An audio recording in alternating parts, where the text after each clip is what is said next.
आज दिनांक 14 नवंबर 2023 को अशोका बुद्ध विहार से नंगला तासी में भिक्षु संघ चारिका करने के लिए जाने के लिए तैयार है।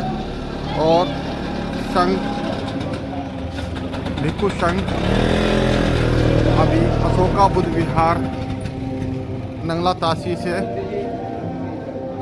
चारिका के लिए निकलने के लिए एकदम तैयार है। सब लोग लाइन में लग गए हैं और निकल रहे हैं। अब नंगला तासी के लिए चारिका करेंगे और नंगला तासी में ही आज दोपहर का भोजन होगा।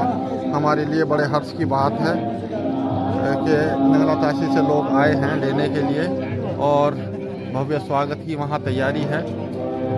वहाँ पे चारिका के बाद में भोजन दान भी यहाँ अम्बेडकर समिति के द्वारा, नंगला तासी अम्बेडकर समिति के द्वारा भिक्षु संघ को भोजन दान भी किया जाएगा। जय भीम, नमो।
गच्छामि